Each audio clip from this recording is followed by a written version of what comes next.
Hello everyone, it's me, Randy. Hello, 안녕하세요, Randy입니다. Today I'm gonna answer some questions that I ask ChatGPT. Tungkol ito sa kung kamusta na ang life, kamusta na ang buhay-buhay, ganon. About self-reflection or what's my plan in the near future. So here, ito yung mga itanong ni ChatGPT sa akin. I will answer it all hanggang sa makakaya ko kung may sasagot ba ako. Okay, first question. Kamusta ka talaga ngayon? Hindi lang yung sinasabi mo sa iba. Kamusta ako? Masaya naman.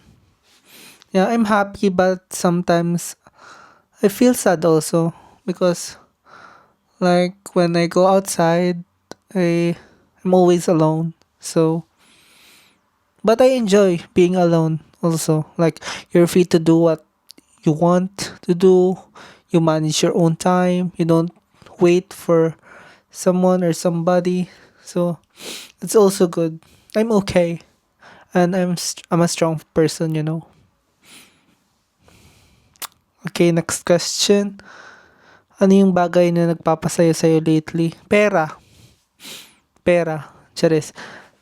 Pero isa yun, pera. And siguro, yung nabibili ko yung mga bagay na gusto kong bilhin, like mga damit, yung nabibili ko sa online, gadget, something like that. That's what makes me happy. May mga bagay ba na bumabagabag o nagpapabigat sa isip mo? For me, meron. Mga bagay. Wala pa akong, for me, na-achieve because I want to have my own, I want to make my own house. I want to build my own house. And after, I'm thinking, pagkatapos ng contract ko dito, anong gagawin ko after nun sa Pilipinas.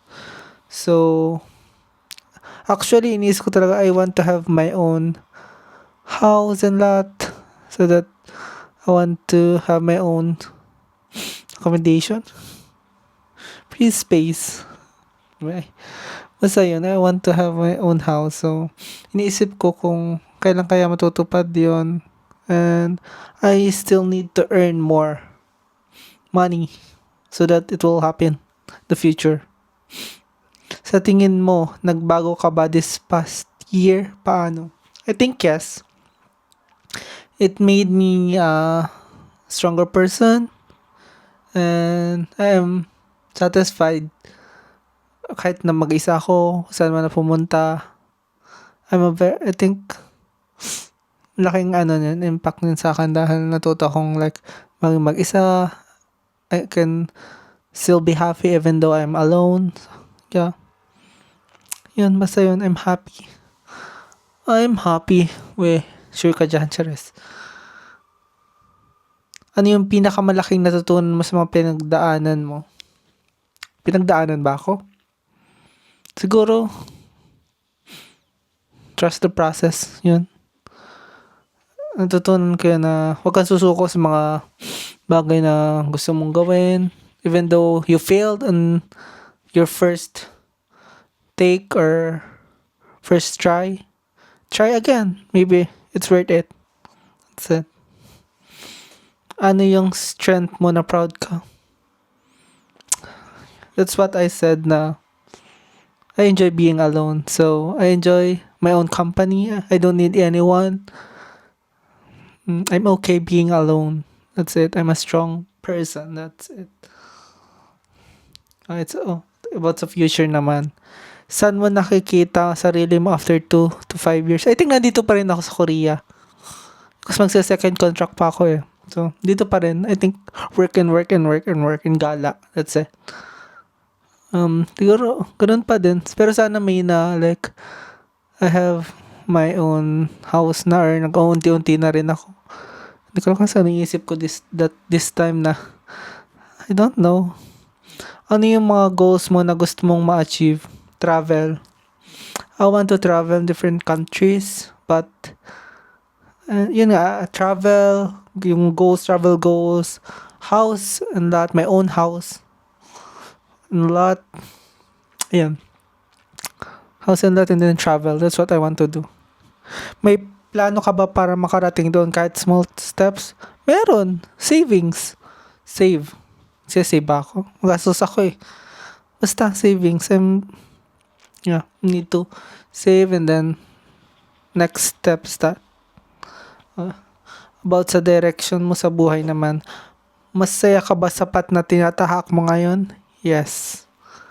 I'm happy na nandito ako ngayon. I'm happy na I take risk. And it's worth it. So, whatever I'm doing right now, whatever I am right now, I am happy. Yeah. Kung may chance kang baguhin ang isang bagay sa buhay mo, ano yun? Kung may chance kang baguhin ang isang bagay sa buhay mo ngayon, wala. I'm happy na nasaan man ako ngayon, kung anong ginagawa ko, I'm happy. And I don't want to change anything. Because I've experienced that when I was a kid. Pakahirap lang ng buhay noon. Grabe.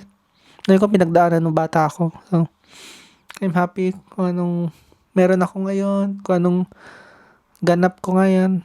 Yun. Last question. Ano yung bagay na gusto mong gawin pero natatakot ka? Takot? Marami akong gustong gawin pero natakot ba ako?